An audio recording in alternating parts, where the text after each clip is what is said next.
Hello and welcome to South Asia Today, a show that provides you the glimpses of South Asia. I'm your host Shivangi Mishra. Let's begin with the headlines first. Hungry and cold Afghanistan's children are getting sick. PoK staring at famine as unprecedented food crisis hits Pakistan. And people in India celebrates Makar Sankranti and Lohri with fervour. Let's begin the show. Economic indicators, military might or diplomacy could be the parameters used to determine the rank and reputation of a country. But above it all, it is the country's people, resident or non-resident, and their actions and accomplishments which build and strengthen the legacy of a country. In the case of India, non-resident Indians or NRIs have created an identity of India, one which is valued and held in high regard. Indeed, NRIs are one of the strongest assets of India. Let's take a closer look at how non-resident Indians have further oiled the wheels of the rapidly moving India juggernaut.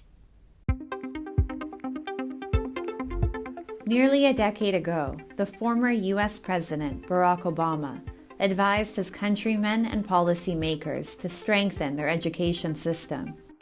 He believed that Indians, among a few other nationalities, would out-educate and out-compete Americans for jobs. In 2018, a report by the Seattle Times, a U.S. daily, confirmed Mr. Obama's concerns. According to the publication, 40% of the foreign-born tech workforce in the city, which is home to Microsoft, Amazon, and Boeing, was of Indian origin. This trend is not unique to Seattle, and Seattle is a microcosm of U.S. industrial trends.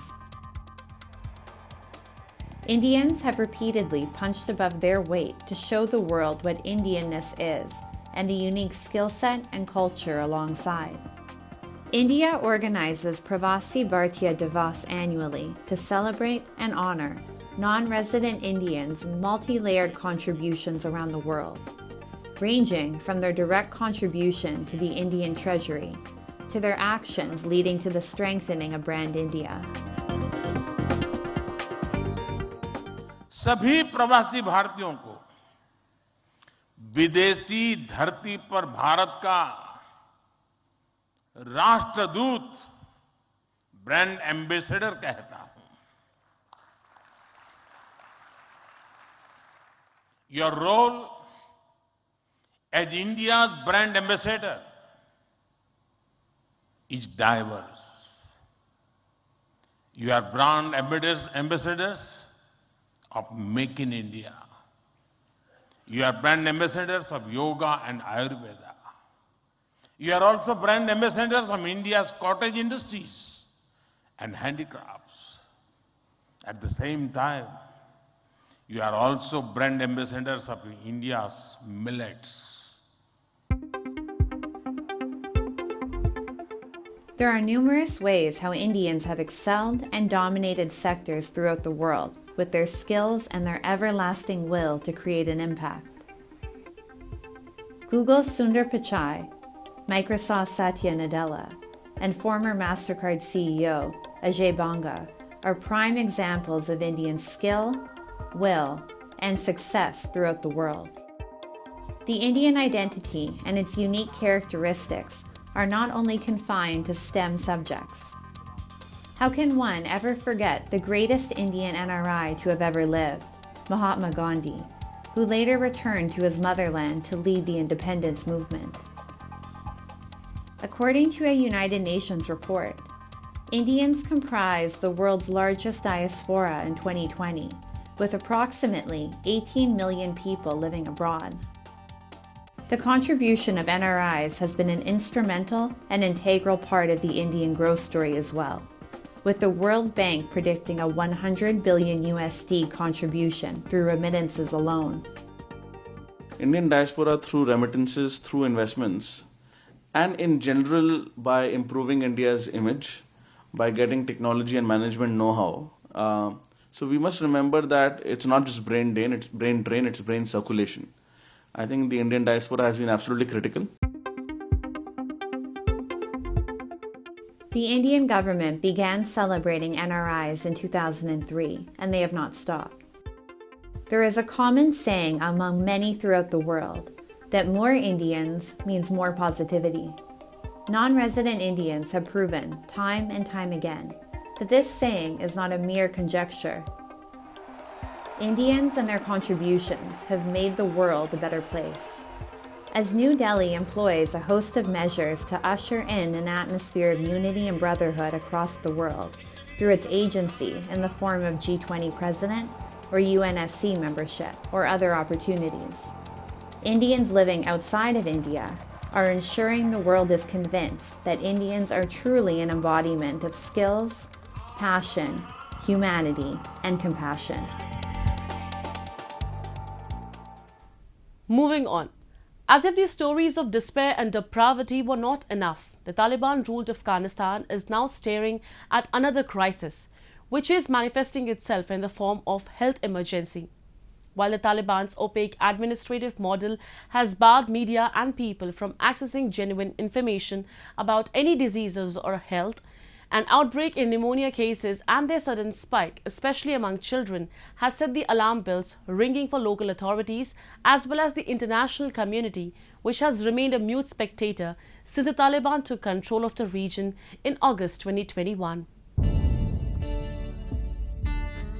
The pneumonia ward of Indira Gandhi Children's Hospital in Kabul is full of sick infants, suffering from lung infections and other respiratory diseases. Children lay on a single bed with their concerned parents and some overworked hospital staff keeping an eye on them. The worried mothers of these children could be seen holding tiny oxygen masks to infants' faces. 22-year-old Mariam is among them. پیش دکتر بردمش سینه و بغل بود 2 بار سطح طفل بردمش شربت دادش جور نشد بار سوم گفت بستر میشه وضعیتش خرابه زیاد سینه‌اش ازیق گرفته بود باز بسترش کرد دیگه و 1,500 نقصهش میشد 500 پیش گرفتیم دیگهش مانده مطابقش نمیشه خریدیم. Malnutrition and pollution have caused a massive increase in the number of children suffering from pneumonia.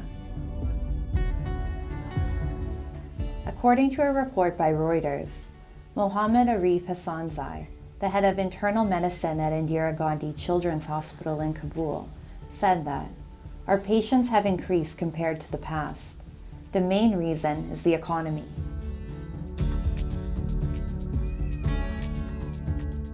Low-income families, ever the more common, are forced to use low-quality coal to warm their homes. They are collecting tires, shoes, and waste to burn, which is ultimately increasing pollution levels throughout the country. Malnutrition has also been cited as a contributing factor to the increase in pneumonia and other respiratory cases among infants and children in Afghanistan, causing weakened immune systems. Facing a grim choice between warming their homes or eating, Afghans have been left in pain and hopelessness. Unfortunately, the crisis in the country is likely to worsen. Over 180 international organizations have suspended operations during the crucial winter months as a result of the ban on female NGO workers. These organizations are unable to function in the conservative nation without female staff to reach out to children and women. Returning to its own Sharia-based rule, the Taliban is attempting to erase women from public life and erase any progress made in the last 2 decades. What they've done is to try to sentence Afghan women and girls to a dark future without opportunity. And the bottom line is that no country is going to be able to succeed, much less thrive, if it denies half its population the opportunity to contribute. And to be clear, and we're engaged with other countries on this right now, there are going to be costs if this is not reversed, if this is not changed. Afghanistan is facing isolation and suspension of humanitarian operations over restrictions on women. The country is in a deep state of crisis. However, the Taliban have made it clear that they will not be reversing their latest decrees. Despite repeated multilateral and bilateral discussions, little progress has been made since the Taliban takeover in August of 2021. So far, 2023 appears full of disappointment and sadness for Afghanistan's most disenfranchised. With each day bringing a new blow, the future appears hopeless and bleak. Now let's take a look at a few happenings in Asia in a segment called Asia Watch. 33-year-old office worker Park Sang-seon sometimes spends his lunch break at a nap cafe in Seoul where overworked people can have a rest. The South Korean government is set to announce a labor reform bill next month, which it hopes will bring some flexibility to its workforce and help people like Park. But not many are convinced that their work-life balance will change for the better. More than 18% of South Koreans worked more than 50 hours in a week in the world's 10th largest economy in 2021, according to unpublished data from the Organization for Economic Cooperation and Development. Under the new bill, workers will be able to choose how much overtime work they can take on a weekly, monthly, or even a yearly basis, a departure from the 52-hour work week enacted in 2018 in hopes of improving the quality of life. The government believes that by providing more labor flexibility, workers will end up working less in the end, but it also means that people can work up to 69 hours in 1 week every month.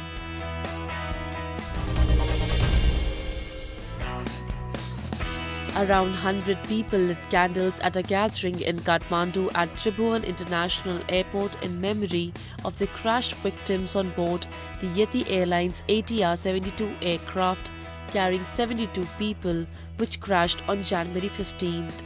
The plane, on a scheduled flight from Kathmandu to Pokhara gateway to the scenic Annapurna mountain range, was carrying 57 Nepalese, 5 Indians, 4 Russians, 2 South Koreans and 1 person, each from Argentina, Ireland, Australia and France. Videos provided by the Nepal Army showed rescue efforts as officials tried to move debris at the crash site.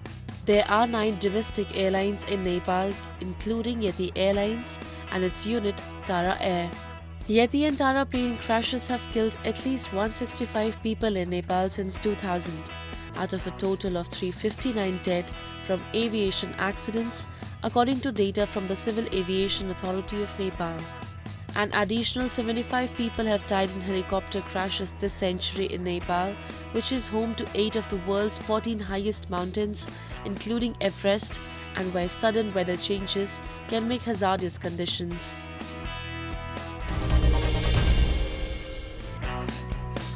Japanese citizens have started thronging various shrines and temples as the Japanese New Year has officially begun. Omikuji are fortune-telling papers that predicts future. Shikihu Kujin are the 7 lucky gods of good luck. Witnessing these scenes during the Japanese New Year is quite a common sight. During this month of January in 2023, many people visited the Shinzoji Temple in Asakusa, Tokyo, to pay their New Year's visit. Due to the new coronavirus, the number of visitors to Senjoji Temple for Hatsumode had reduced. New Year's visits have been restricted for the last 2 years, so this year fewer people paid the homage to Hatsumode at Senjoji Temple. Hatsumode is the first visit to a shrine or temple in the new year. This is a traditional Japanese New Year's event. People are thankful for the past year and pray for a safe and peaceful year ahead. Visitors to Japanese shrines and temples can draw an omikuji. Omikuji is often drawn to predict good or bad luck. Basically, there is a range from good luck to bad luck. At Sensoji Temple, visitors who have drawn a bad fortune tie it to Mikuji Kake to make that wish the bad fortune will turn into a good one. The 7 gods of good fortune are enshrined in Japanese temples and shrines. Many shrines and temples open the 7 lucky gods to the public only during this time in the new year. In particular, it is said that visiting all temples and shrines where the 7 lucky gods are enshrined during this period will bring great happiness. Therefore, many visitors who come to worship pray to the 7 lucky gods. In Japan, many people have had their jobs affected by the new coronavirus for the past 3 years. Many Japanese people come to Hatsumode wearing Japanese kimonos and westerns, enjoying the scenery at Japanese temples and shrines. In Japan, people can now move freely. Many people can be seen praying for a prosperous new year.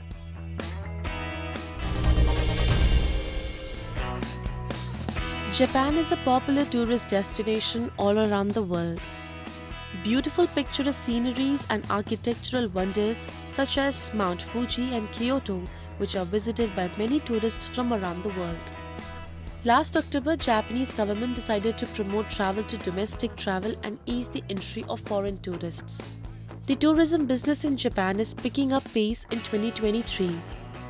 In the new year 2023, it is crowded with tourists in Tokyo are flocking the Imperial Palace, Tokyo Station made of bricks, and the sky tree of the 634-meter-high observation tower. These are so popular spots for tourists at Tokyo. The downtown area of Tokyo is called Ginza. There are luxury brand stores and large departmental stores. The Pedestrian Paradise event, which had been cancelled in COVID-19, resumed last year. During the weekend and national holidays, the road is open for visitors. The worldwide tourism industry in Japan is energized by the rebound in inbound travel. Pakistan is in the throes of inflation and poverty, and the region of PoK, which has been under its illegal occupation for over 7 decades, is undergoing its worst ever food crisis. Thousands are living under desperate poverty. And when there is an acute shortage of food, including the staples, the skyrocketing inflation has just added to the woes. The government, which is accused of indifference and discrimination, has remained a mute spectator all this while. The illegally occupied region of PoK is staring at a catastrophe as an unprecedented food crisis that was caused fundamentally due to the failed Pakistani policies has now spiraled out of control. While on one hand, the government supply of subsidized wheat has nearly stopped altogether, the prices of other essentials have skyrocketed on the other. Stores and grocery shops are running out of kitchen staples. The shortage of wheat flour has led to an increase in the prices of bread and bakery items too.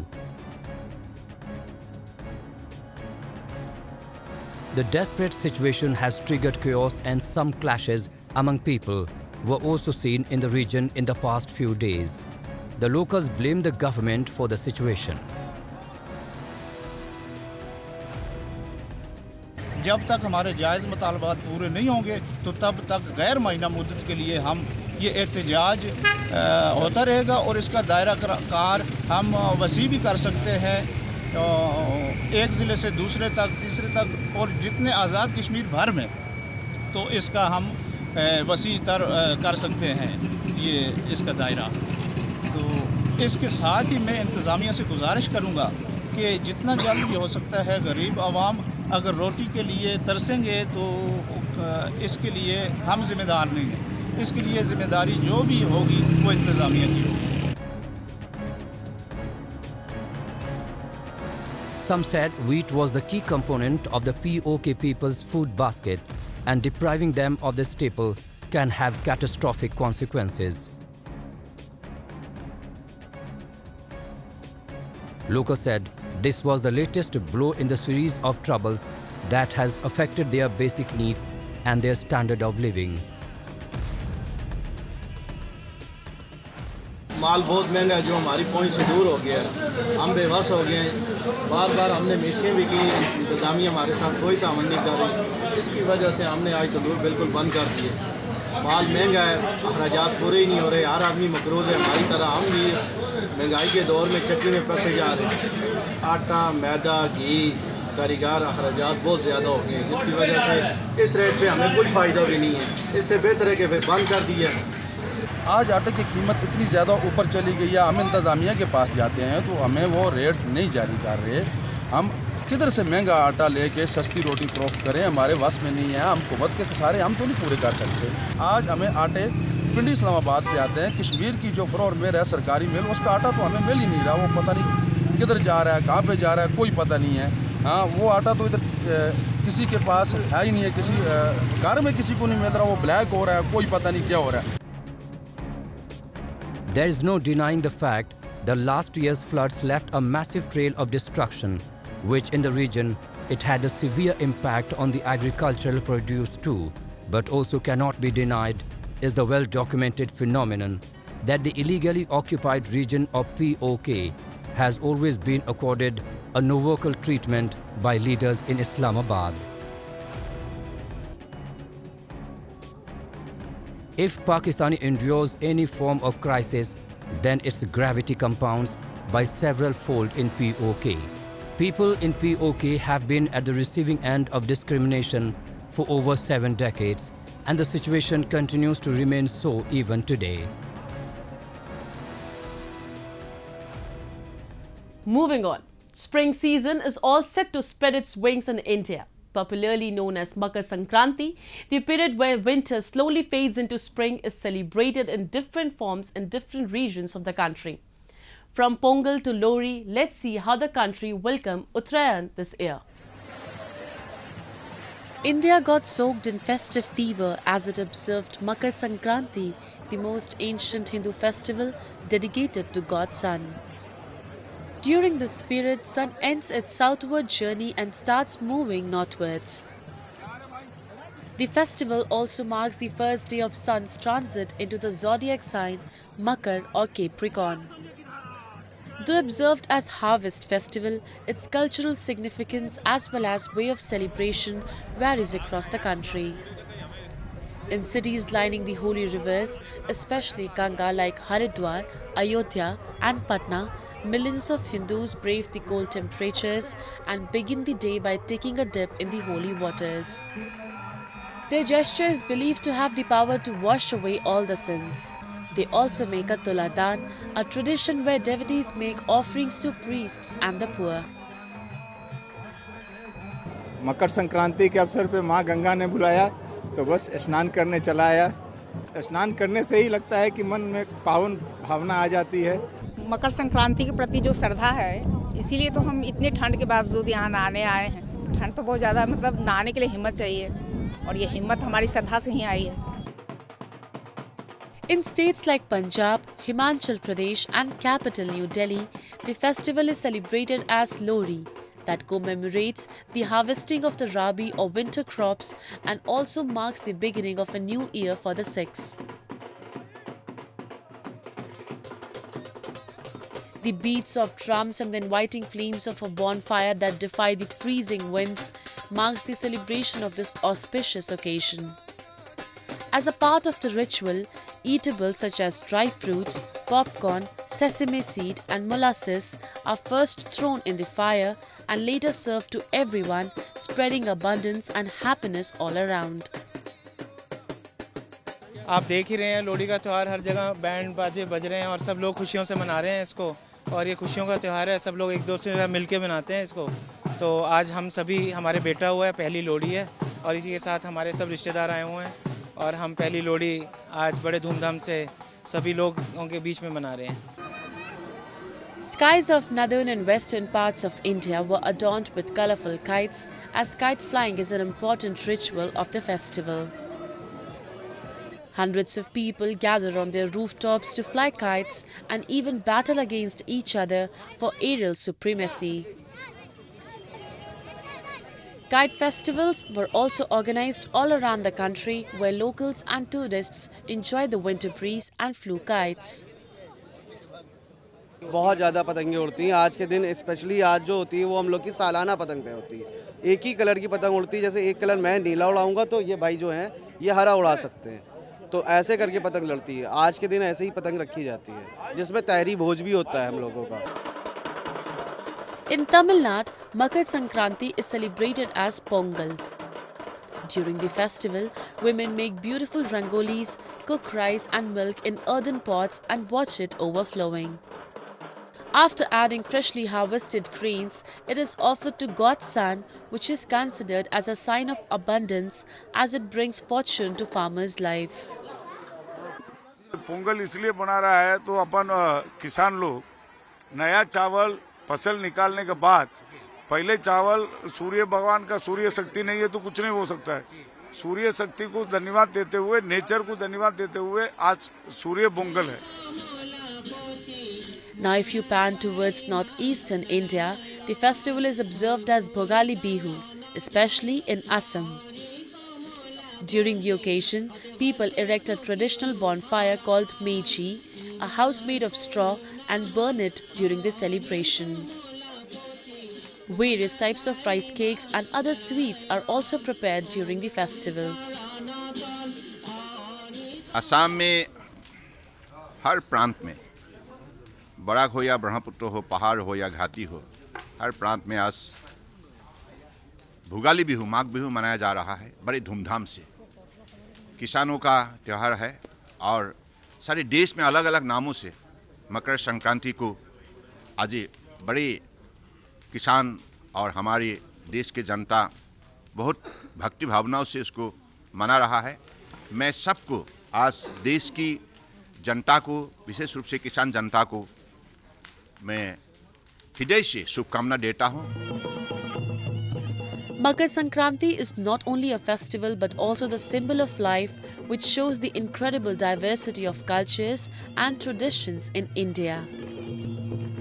As entire nation welcomes the harvest season amidst the freezing temperature in frosty nights and fog, this festival brings warmth of joy and happiness.